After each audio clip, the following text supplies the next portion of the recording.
Hello, folks, and welcome back to the Two Stewards Show. I'm here with Brent. Hello, folks. And my name's Mark. And today we want to talk a little bit more about macroeconomics and macro analysis. And it's a bit of a, esoteric topic for many, I would suppose. That's a big word, Mark. Yeah, it's just a little bit weird and exotic. How about that? Abstruse? Obtuse? Abstruse. Yeah. I don't know. That's a strange word. But we want to talk a little bit about macro, and we did last episode as well. And we want to zoom out even further this episode to just identify things that affect real estate. So this is a real estate podcast, Christian real estate podcast. And I have found that, when I'm looking at real estate and thinking like, what makes this a good investment? You get some answers, and we've talked about some of those on a more specific level. Where do you get these answers, Mark?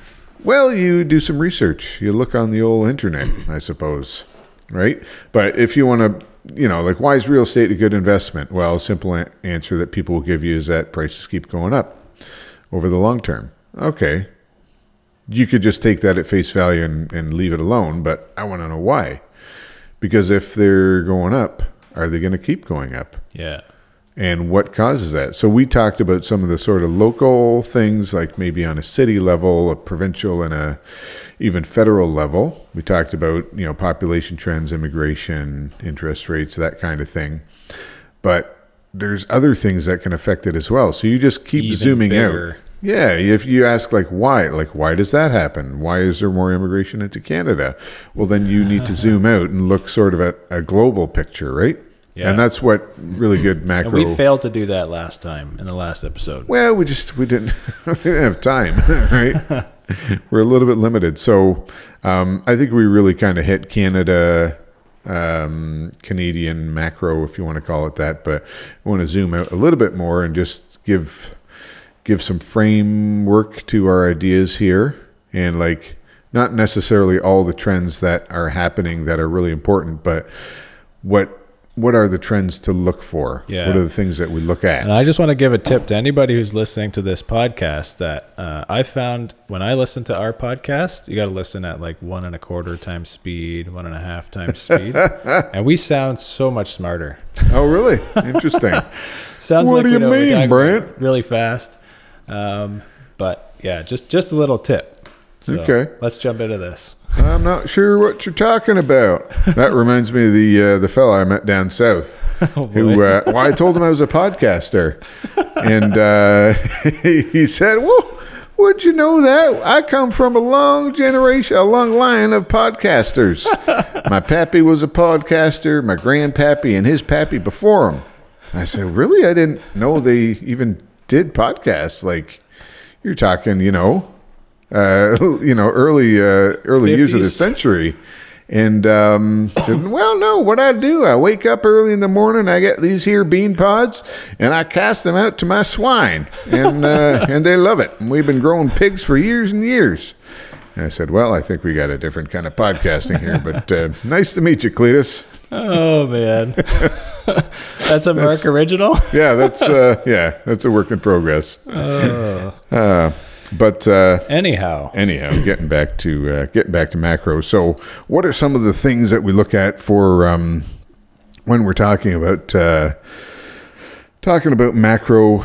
Really, you zoom out geographically. Yeah. So we want to look at the world as it stands now and what are the trends that influence us, and then also chronologically.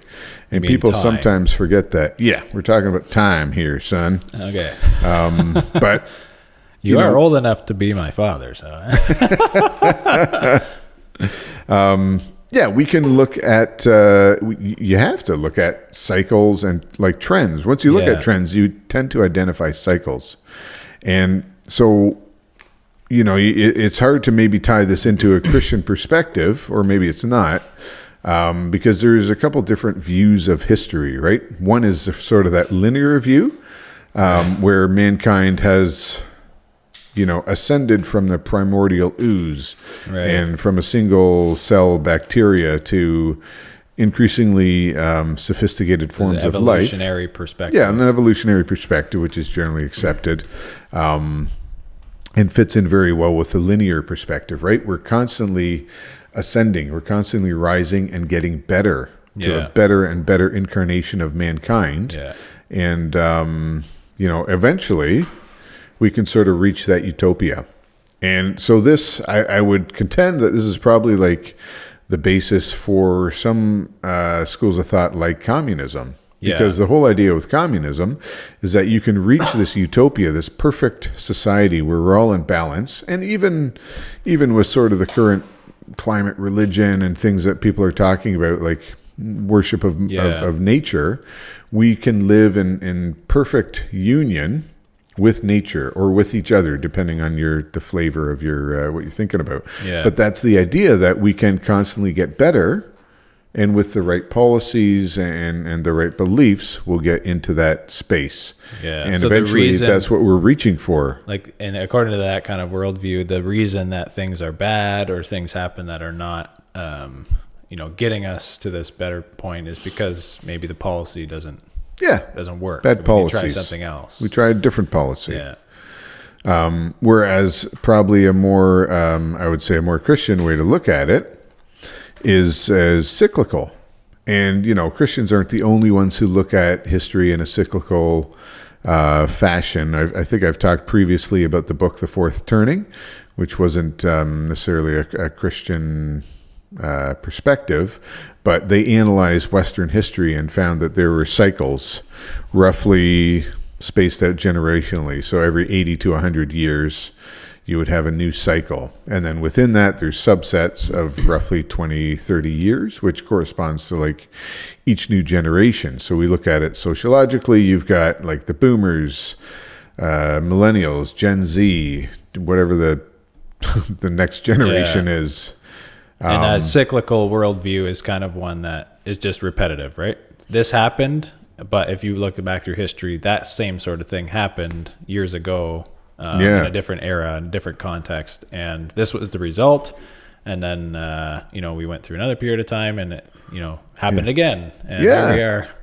Yeah. So you kind of, if you have a linear mindset of history, you might look at those incidents differently, or I don't know how you would interpret that, but there's definitely a different interpretation of these things. And so if you look at, for example, if you have a young Earth viewpoint, so the Earth is, let's say 6, 8, 10,000 years old, you can say we have all of recorded history. So we've got the first part in the Bible, right? So aside from everything else the Bible provides us, it's an actual historical record. Yeah. And we can look at trends of, we don't have everybody on the earth, but we look at trends and cycles of human behavior. And then, from the time that the New Testament leaves off, we start to have recorded history, even a little bit before that, right? Just around the time of Christ. You got Herodotus was sort of the first historian, the first, I never realized this, but he was really the first guy. From? Because I'm not familiar. Well, Google it. Like it's before my time, right? Right around the time of, Mark. No, right around the time of Jesus. Okay. I may be off by 100 years, but he was sort of the first historian. 484. 484? Yeah. Okay, I'm a little bit off. Maybe I spelt it wrong, but. But he was the first professional historian, right, who actually recorded history for history's sake. So you do have earlier transcripts, and he references a lot of those. But essentially, you've got sort of a record of history that way, right? Yeah. Of what we know for human history. And in there, you can identify cycles. If you look at the Old Testament, you see this constant cycle of first it was just, smaller groups of people, and then the nation of Israel, and how they would follow that cycle of, they would be worshiping God, fall into, idol worship, other things. There would be chaos, and there the would be wars, repeats itself, and then there would be rebirth, a revival, and then just carry on. And but if you look at if you look at history, though, Yep. and maybe here's a question for you, because if you have a linear mindset of history, I think you could justify that by saying, well, doesn't technology continue to advance? Because like once you know a certain technology, like you're not really prone to forget it, right? So once a society figures out the wheel, Yeah. then every society around the world all of a sudden figures out the wheel, and you have cars, and you don't go back from there. Yeah, and that's like a convincing argument for linear history, Yeah. technology. So I'm always curious as to what technology they had before the flood. Right. And how much of that was lost? Well, because we always find like these weird things that like, Noah wow, this posted a tweet of his almost done, guys. no, but like we really don't know because we don't have all that detail. We just assume you get this linear thing where maybe they had the wheel, but like maybe they had much more advanced society. Like we don't know. Yeah. Because we're talking thousands of years. Yeah. Like, anyways, that's a little bit off the point. So you would think, though, okay, so technology keeps getting better. Mostly that technology starts off with how to kill people better, right? And then we find other uses for it. Yeah. Right. So then you could say, okay, we're getting better. Are we really getting better? We're finding better and better ways to kill each other. And to a certain extent, to damage the earth. Yeah. Right. I'm not all in on the whole climate thing, but definitely pollution, Warfare. Warfare, destruction. Yeah. All this stuff. We find better and better ways to do that and to be cruel to our fellow man. So technology is better, but is it really? Like, where are we better off? So. You can look at something like Ecclesiastes, and there is nothing new under the sun. There are certain specific things that are new, like Teslas are new. Yeah. Relatively. Right. David wasn't driving around in a Tesla. He had a chariot, right, powered by horses. So that's new, but really, the nature of man is not new and has not gotten any better. And that's another great reason, like when you're reading your Bible, right? Some people are like, oh, it's gory, it's this, it's that. But like the depths of cruelty and depravity of mankind, they haven't changed. Yeah. It's been like that from the beginning, and we're still the same now. Yeah. So while technology may advance year over year, that doesn't necessarily mean that people's morality improves at the same rate. Exponentially, we're getting better. The state of mankind, is it improving? Yeah. And I guess the fear as well with a linear view of history is that it's going up and up and up, but it could also go straight down off a cliff, right? And that's been always there's always these fears about. We talked about peak oil last time. You talk about nuclear apocalypse, right? That's the thing. People are always worried about the apocalypse, Armageddon, right? Zombies. And peak oil is, just for people who didn't catch the last episode. It's where you have a little bit of oil and you just peek in on it. A little baby oil sleeping, and you just take a peek.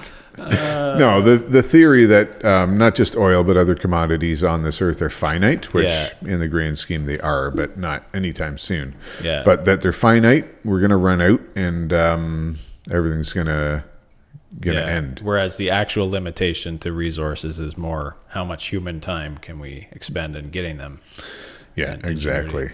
But that's the sort of the impetus for when you have this linear view of history, you have to always stop falling off the cliff. There's always an emergency around the corner. You have to avoid that in order to continue this upward progress. Yeah. Guys, if we want to get better, we can't crash. Well, but if you don't do this thing, we're going to fall off the cliff. That linear progress will stop. Yeah. Which just when I think about economics, a cyclical view would be more one of boom and bust cycles, right? You have like a natural kind of, there's a bit of consumption and prices go up, and then all of a sudden things happen to go down, and then you get this kind of cycle. But how does that work in a linear? I don't know if I necessarily agree with that. Yeah.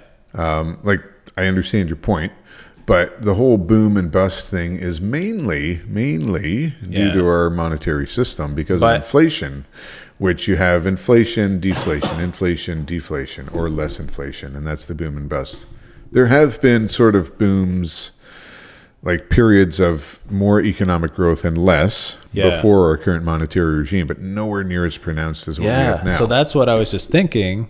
So maybe we do agree, because if you have... I disagree. I guess boom and bust is maybe the dramatic way of saying it. You have economic cycles, right? Yep. So you'd have a growth period and maybe like a contraction.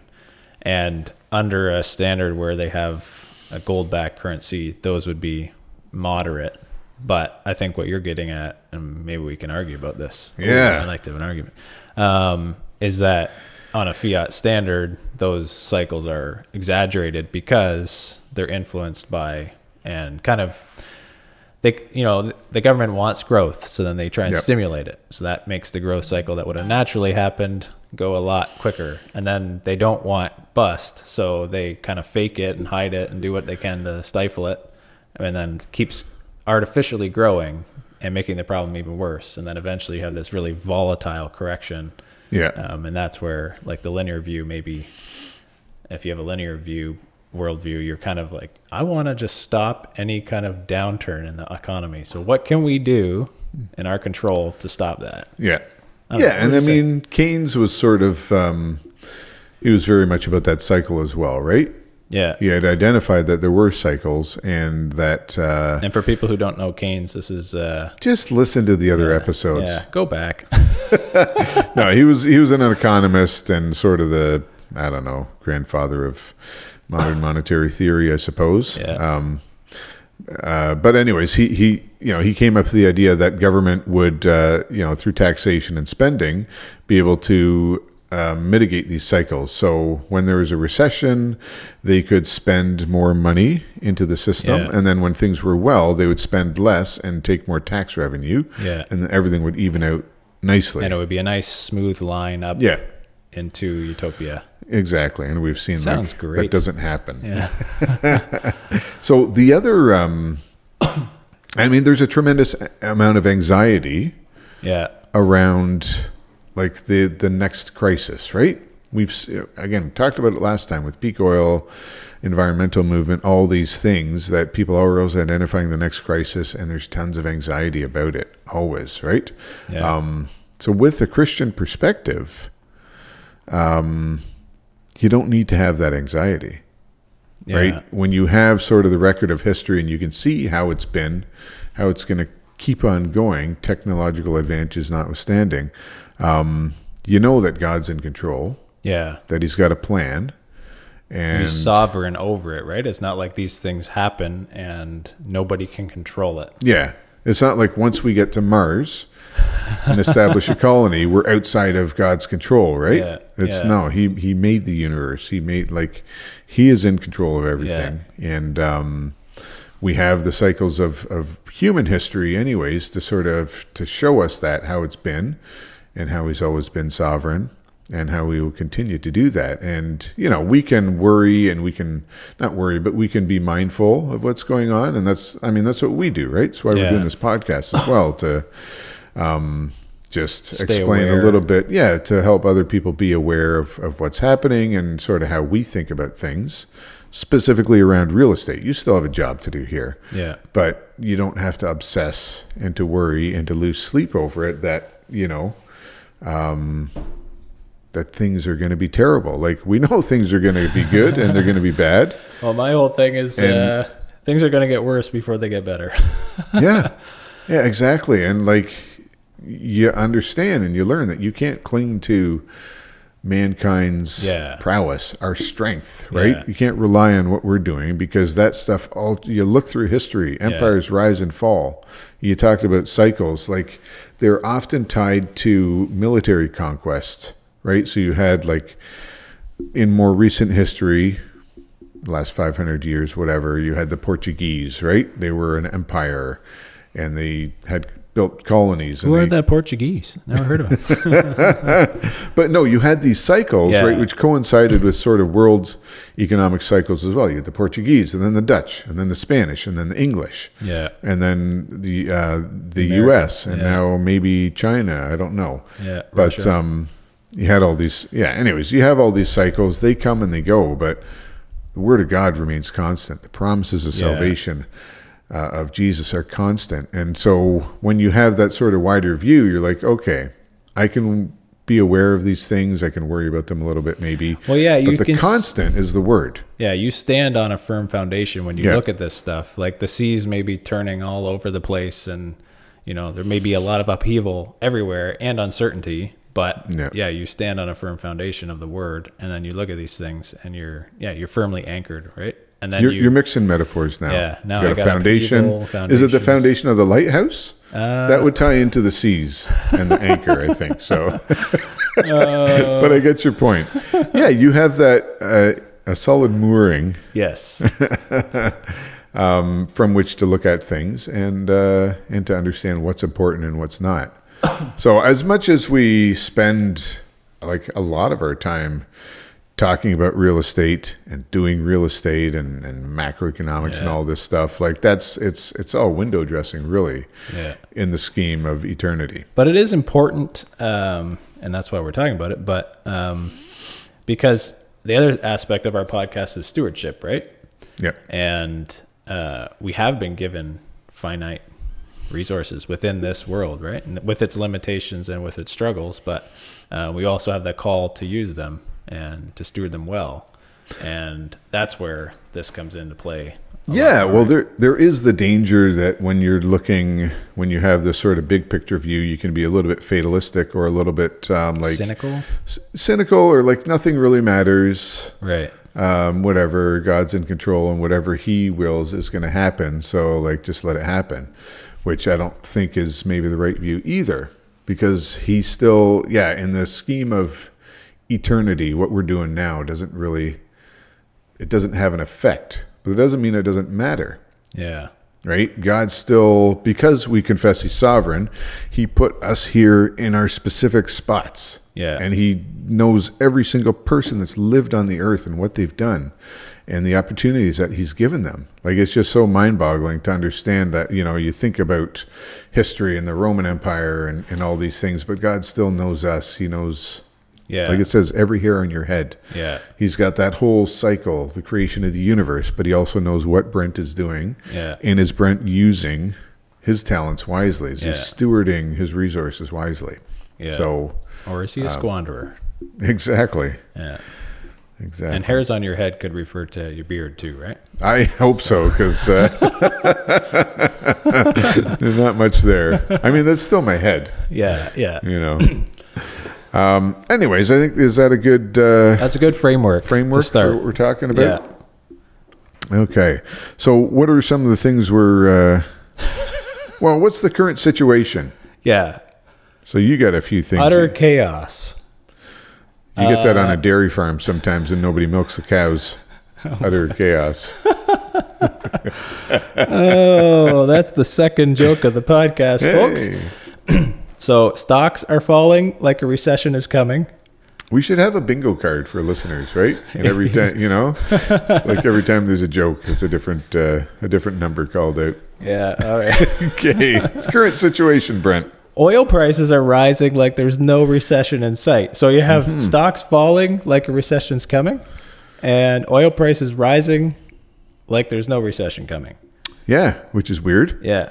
So when you look at economic situation and you go, usually this happens and then this happens at the same time. But when those two things don't happen at the same time, then it's kind of puzzling, confusing. Yeah. And leads you to ask more questions.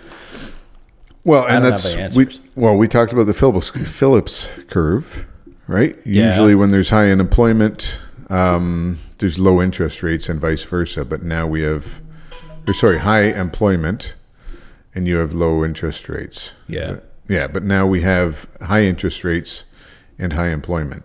Yeah. And so it's broken and now everybody's confused. What do we do? It breaks the mold, right? Yeah. And then interest rates are rising, obviously. If you haven't seen that, well, go check your mortgage statement.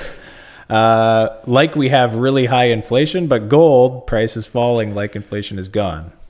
And it seems kind of backwards to say that.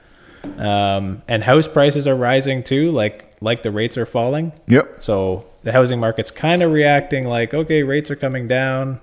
House prices have been going up. but commercial real estate is falling. So it's like a lot of stuff here that is going sideways and not really making any sense. Yeah. Yeah, we're almost like unknown territory, right? Yeah. Because everything that we thought we knew about our economy and everything is not behaving in the fashion that it should. Yeah. And I mean, the common denominator here is crippling levels of debt. Yeah. Which the system wasn't really, that wasn't put in mind when the sort of current system was architected, right? Yeah. That the amount of interest that's being paid on the debt is now like actually affecting the economy and policies. And that's probably why a lot of this stuff that we're talking about is happening. Yeah, it's complicated for sure. So that's the current situation.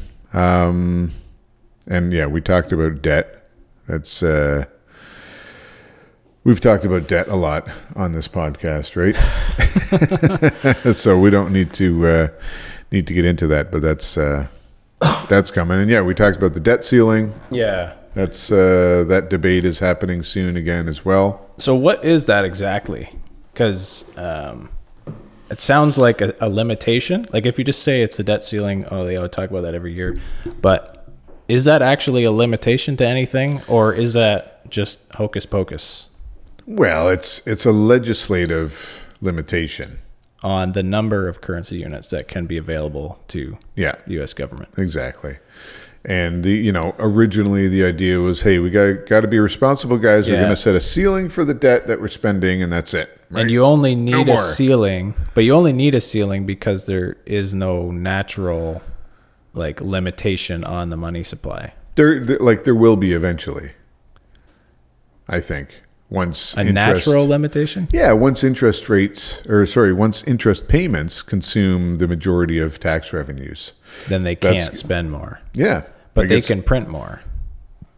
Yeah, they can print more. But every dollar that's printed comes with interest. I'm just saying it has to have a debt ceiling. They have to have a legislative framework in place to limit it. They don't have to, but they say they do just to kind of give confidence to the system, I think. Yeah. But if you had gold, then you would have a natural, the natural order of creation would limit the number of gold reserves available. You would think it would, right? We always talk about the gold standard like this was the gold standard. Yeah. No, but this was the best thing ever. But we constant examples of how the gold standard was subverted. Yeah. And even before there was the official gold standard, when economies were commodity-based money mainly, like gold and silver, how we managed to screw that up, to debase the currency, right? Yeah. We've talked about Roman Empire as well, right? Later stages where they were debasing the currency to the point where the currency, the actual coins that were out there were had very little value. Yeah. Very little silver in them or gold. So, yeah, we talk about the gold standard, but that's also something that we can manage to screw up pretty easily. But now they have this debt ceiling, Now they have this legislative framework that basically says, okay, we will not exceed this amount of debt in the system. Yep. But every year they raise it. Yeah, it's kind of like when your kids are being bad, right? And you're just like, oh, you know what? That's it.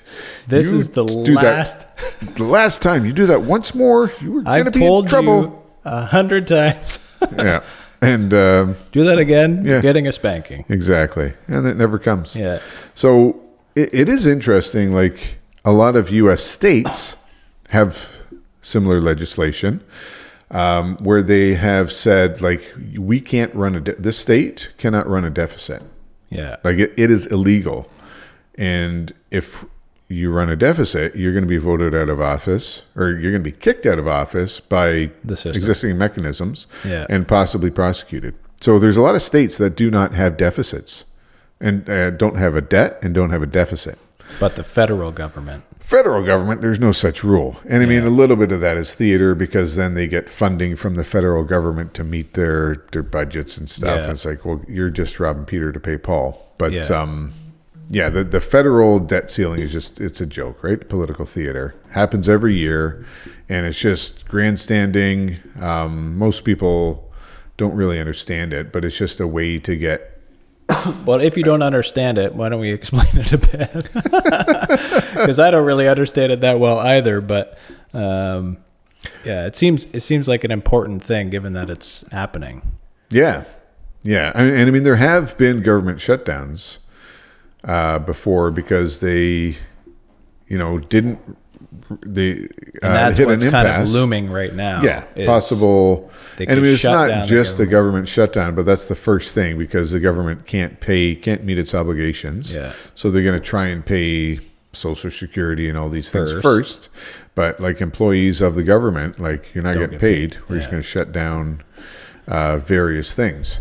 And that has happened, but that's not out of a sense of fiscal responsibility at all. Yeah. It's just political theater. Right. Because what happens when you have to pass legislation to increase the debt ceiling. Yeah. Right? You have to make a new law that says, okay, in 2023, we're increasing the debt ceiling to X. Yeah. And it's probably a number you've never heard of before.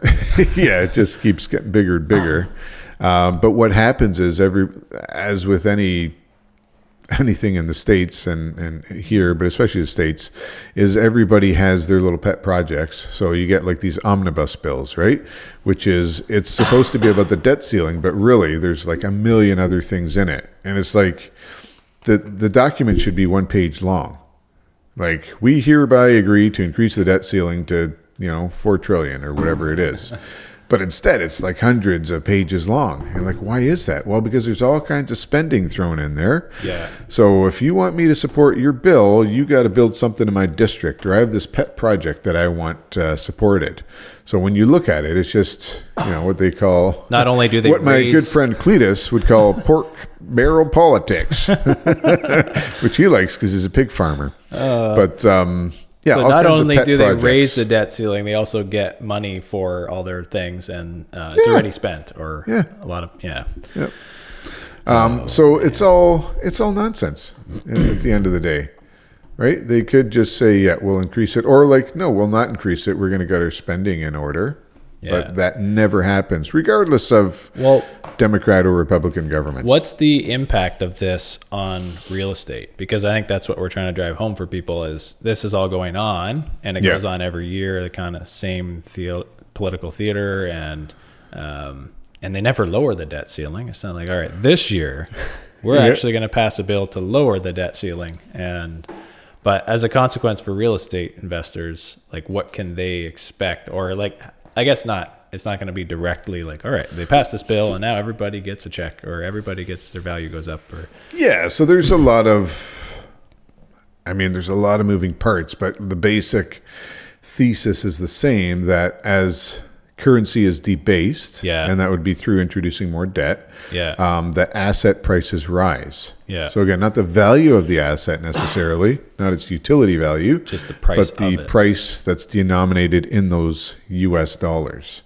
And so that's, there's a lot of other things like the state of the economy and supply and demand that will also have an effect on house prices. But in general, as long as more dollars are being printed, asset prices will rise. Real estate is an asset, is generally viewed as an asset.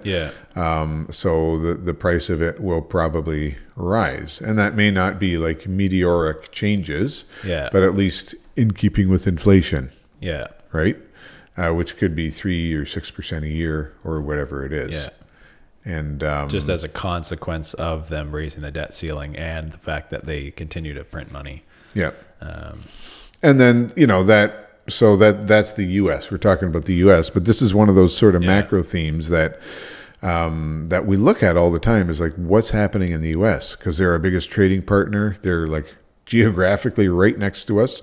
What happens in the U.S. really matters to Canada, right? Especially with all the trade that we have, the value of the U.S. dollar versus the Canadian dollar is always a concern, right? What's happening there? We want to keep the Canadian dollar in general probably lower than the US dollar, but not too low. in relation to it, right? Yeah. So that it makes sense for the U.S. to buy stuff from Canada because it's cheaper, right? When the U.S. or the Canadian dollar goes above the U.S. dollar in value, then that will affect trade between the two countries.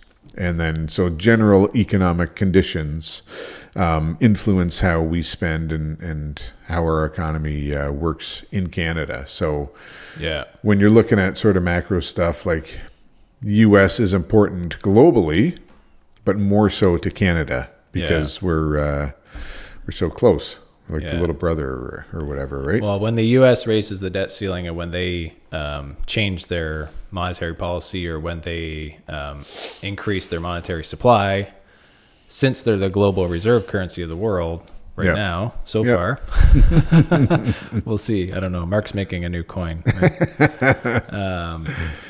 So everybody's got to buy into this new coin. Yes, we're working on it. We'll let you guys know. To contend with the U.S. dollar.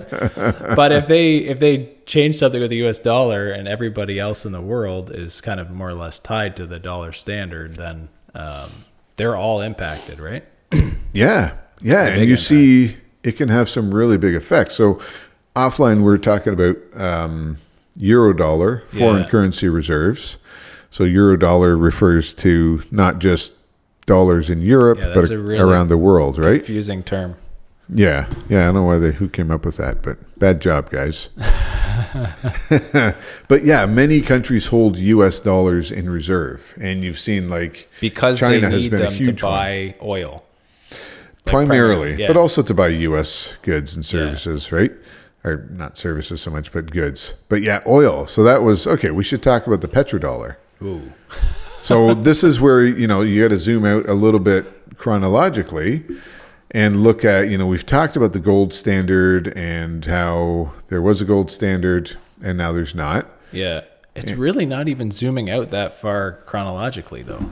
No, it's we're talking within within the last 100 years. Yeah. And this is where, so we're just, I don't know if, people can't see this, but Brent and I are kind of working through a new book. It's called Broken Money by Lynn Alden, and who is I would say my favorite macro analyst. And yeah, we're going through the book, but it's excellent. I think we'll do a book review on it, but it works through the history of money and the different, you've got commodity-based money and credit-based money and how they've worked. And then it'll, I believe it gets into Bretton Woods, right? The building of the gold standard. These are things that maybe you've heard of the gold standard, but maybe you necessarily haven't heard of the Bretton Woods system. Yeah. That name might not make any sense, but we'll do a whole episode on that. Yeah, we'll do that. But that's basically where the world or the industrialized countries after the Second World War agreed to use the U.S. because the U.S. was such a force in the global economy. They had 40% of all the economic activity, 40% of global GDP. Crazy. Yeah. So they were in a strong position at the end of the war. And basically everybody agreed to use the U.S. dollar as to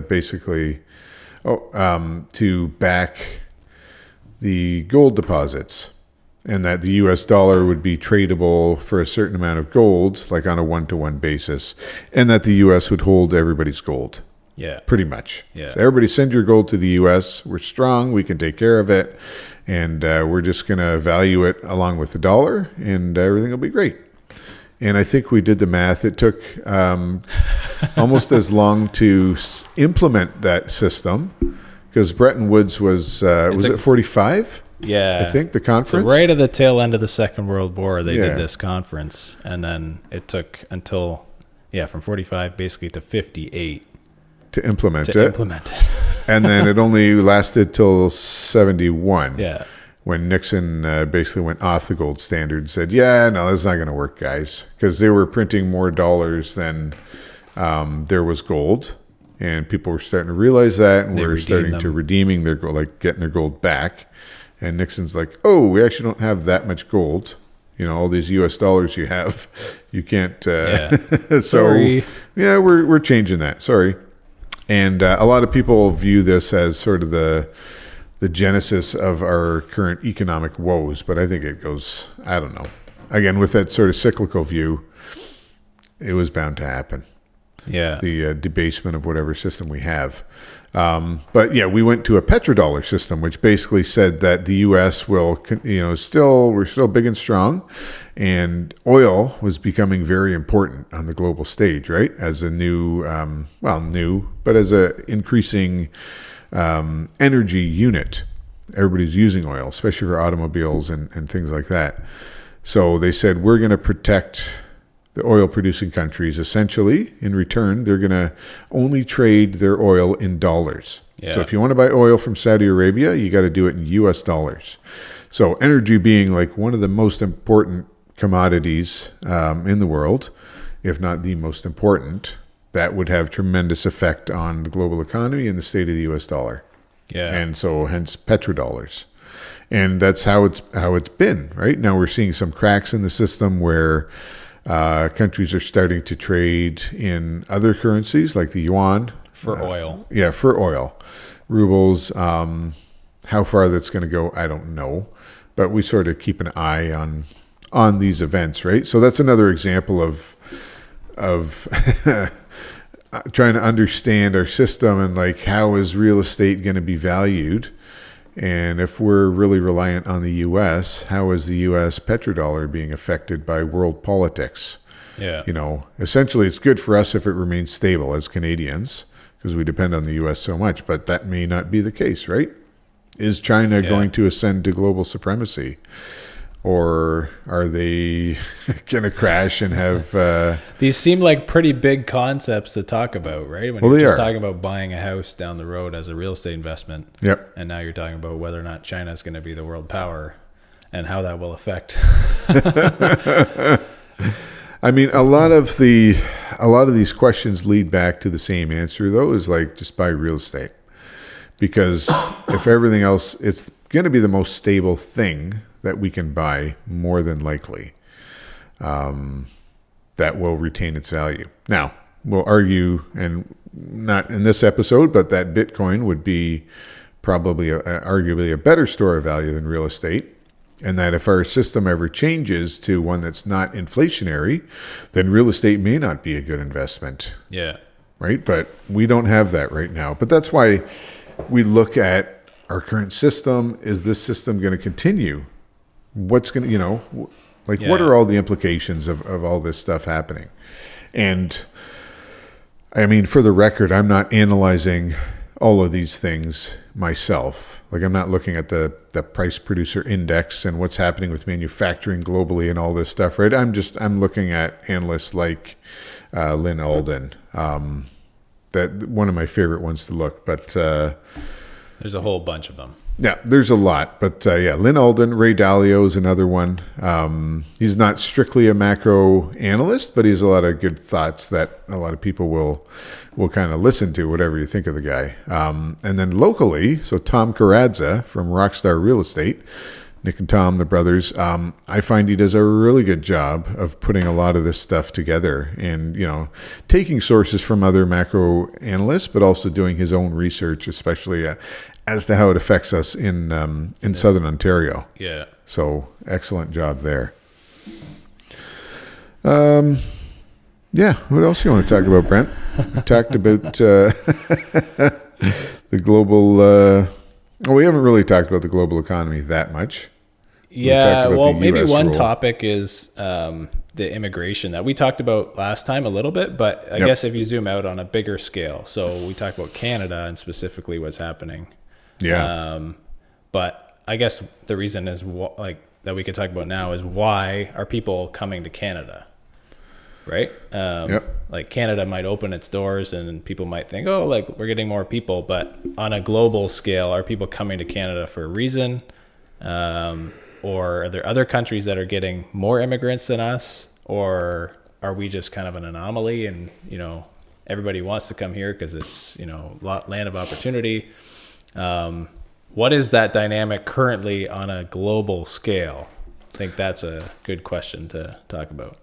Yeah. So I think it helps to look just at the world. Yeah. Look globally. Look at the world. That's a globe. Thank you. Follow for more brilliant economic analysis. No, but to look at population on a global scale and what is happening with population. So in the West, this has been a theme for a long time. Populations just via birth are declining. Yeah. Because we're not having enough babies. And that was, you read something a few podcasts ago from one of the government websites, right? And they're talking about how this is a problem for us and immigration is the answer. And I'm like, guys, we could just have more babies. Yeah. Like that would be an answer, right? But that's not. Well, yeah, what did we do in Canada? We just celebrated Safe Abortion Day. Yeah, so we're trying to find more ways to kill more people, whether it's babies or old people or sick people. Yeah. Or even someone who's depressed. Yeah, and allow people to kill more people. Yeah, we're doing that. But, on one hand, that's the ideological hand. And then the more practical hand is we need more people in order to keep this economy those two going. Don't line up to me. It seems very strange. Like you allow people to kill people, but then you want more people. So you just, where are these people going to come from? Well, let's immigrate them in from other countries. Yeah, and the whole idea that there's too many people on the planet already. To begin with. But you kind of see how it's just, do people actually believe this? Or is this just politicians kind of saying things to look popular and to remain in office? Because clearly they don't believe that, or they would be trying to reduce our population and not have immigration. Yeah. And let's do our part to reduce the population. Well, that goes back to that quote from Mark Miller. He's a liberal guy from Minister of Immigration, Refugees, and Citizenship. Yeah, the new minister, and maybe short-lived. So what did he say? Oh, man. So international students are a credit to this country. They are the future of this country. And then he goes on to say they're very lucrative. So, just put your cards on the table, right, guys? And we've talked about the student situation and how... Well, this is recently that he said this, right? Yeah, this is probably yesterday or something.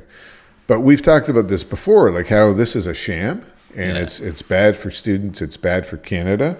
No need to get into that. The future of the country, right? Yeah, he's they're a commodity, essentially, which is what a way to treat people, right? Yeah. They're lucrative. And I think Ben Rabideau said on Twitter, oops, they said the quiet part out loud. So on one hand, you've got all these narratives about climate change and population and stuff. Yeah. But on the other hand, they're no, let's just get this money.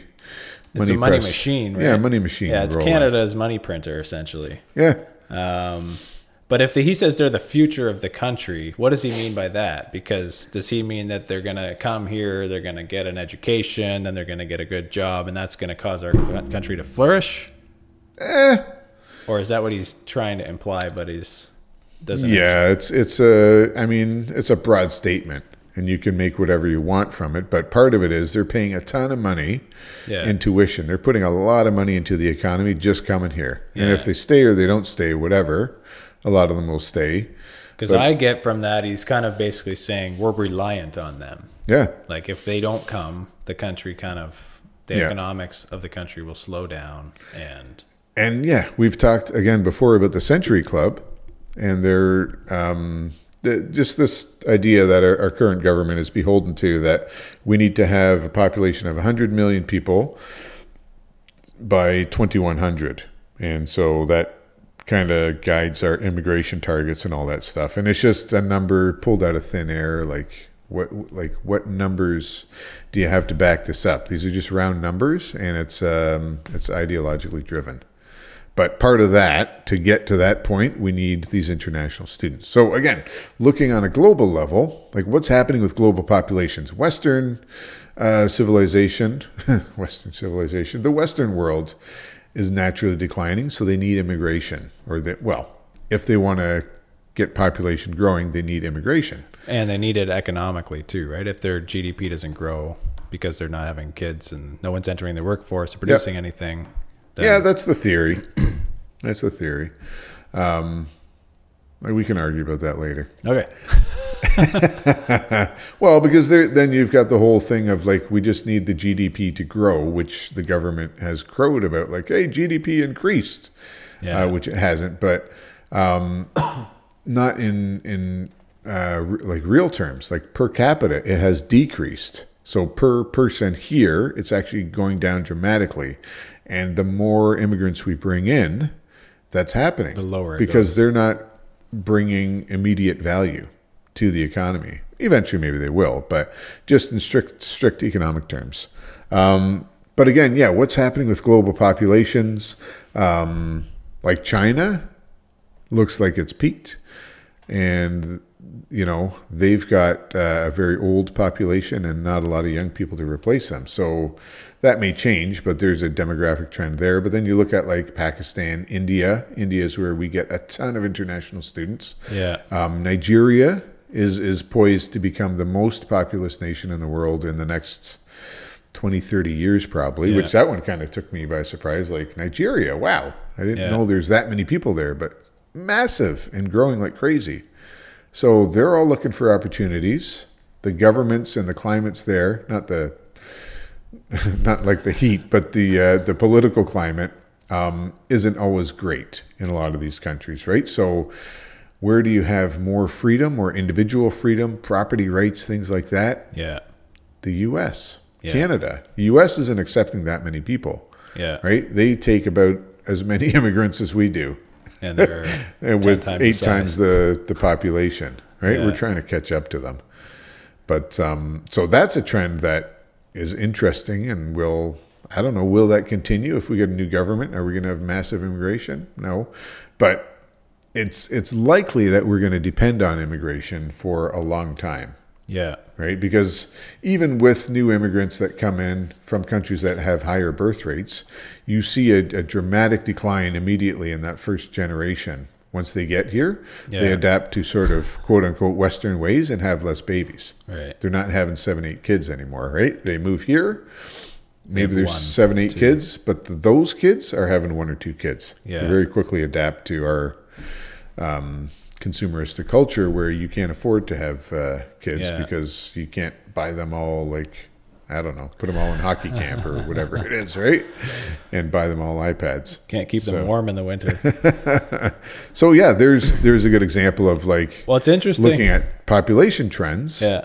What's going to happen in Southern Ontario for population? We think it's going to continue to grow for quite a long time, affecting supply and demand with real estate, but you got to go like way out to a global level to look at that. Yeah, and it's interesting how this Mark Miller guy says that like foreign students, I guess, international students are very lucrative.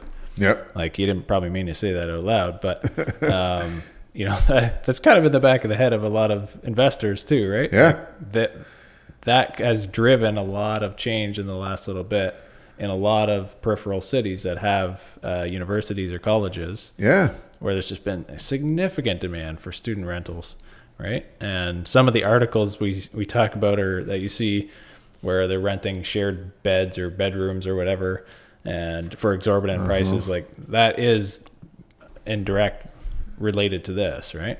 Having students come in a lot of the times. Well, I'd say it's directly related. Yeah. Right? You got some small little college or a branch of a university, they open up in a city, and it's not all like, it's definitely the major universities that are benefiting, but also tons of smaller quote unquote private institutions. And there's a rabbit hole we don't need to go down, but like, You're who saying owns we should those? start a small. Well, no, who owns these? So someone did some research and they're like, wow, a lot of these are owned by foreigners.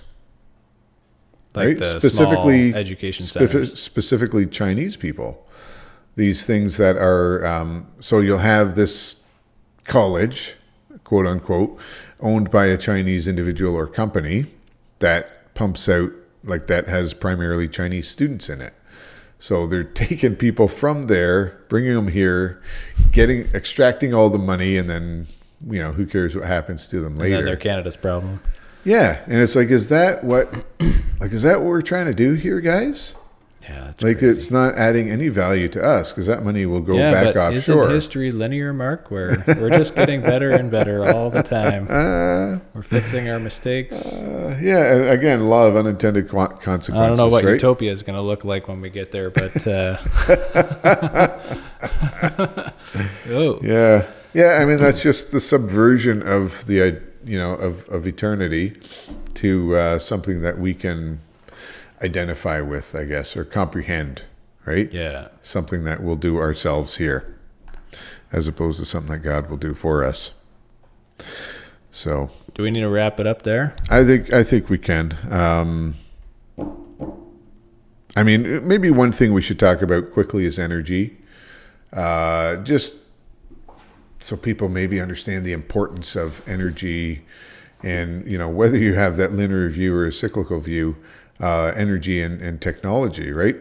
We've seen leaps and bounds in technological advance, starting with the Industrial Revolution, right? We had other things, but the pace of innovation has increased, and that's directly tied to the availability of energy. And we see around the world as well, the development of countries is directly tied to their use of energy, the availability of energy. And you can measure the energy use per person corresponds to the wealth of a country. Yeah. And not because they're using more energy, but because there's more energy available, they will use it because they have advanced technology. And like how much energy do we use per person compared to somebody in sub-Saharan Africa who lives in a hut with no electricity? They may have a cell phone and be able to charge that once in a while, and they'll burn charcoal or dung for heat and for cooking, but that's it, as opposed to us who have a massive energy use, right? Like your fridge, your air conditioner, your furnace, the things that go into your house, all that stuff. Massive energy. Unless you have a heat pump, then there's no energy. There's less. But it ties to our lifestyle and our standard of living. So go back to the Industrial Revolution. Coal started to be mined and used. They figured out how to use it on a much more massive scale.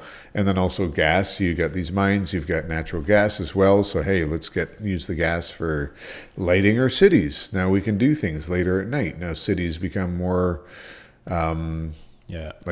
efficient. Yeah. As well. But yeah, the use of coal and then coal engines, and just led to technological developments, right? So, and then where we got oil.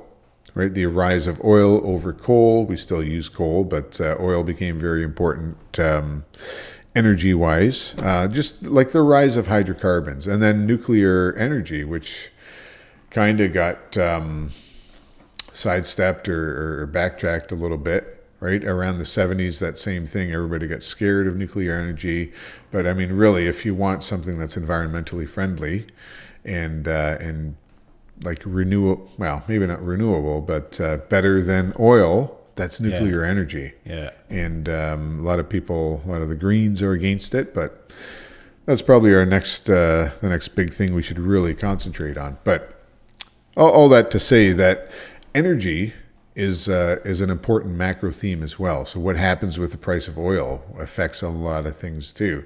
It's not just how much it costs to run your car, right? If you think of where is oil used? Oil is used in everything, in like manufacturing as well. How many things do we have that are made from hydrocarbons, right? From petroleum. Lots of like half of this, anything that's made of plastic depends on oil. So I just wanted to mention energy as sort of an important macro theme as well. So should we wrap it up there? Yeah, that's good. So I will again just mention the book Broken Money by Lynn Alden. There's a number of books that we've read or we like, but this one specifically, I'm only part of the way into it, but it's excellent by Lynn Alden. It's her, she has spot on analysis in general, so we're pretty excited to get this book and to read through it. So if you're into macro, that would be a good one that I would recommend to read. It's a little bit of a denser read than some other ones out there. But if you're denser like Mark and I, pick it up. There you go. Okay, well, hopefully everybody enjoyed that episode. And if you didn't, we got other ones you can listen to. Leave us a note. So until next time, steward your wealth wisely. Thanks for listening to this episode of the Two Stewards Show. If you like my voice better, click subscribe. And if you like my voice better, click share. If you like both, give us a 5-star rating. To interact with the show, feel free to reach out at hello@twostewards.ca. We'll see you in the next episode. In the meantime, steward your wealth wisely.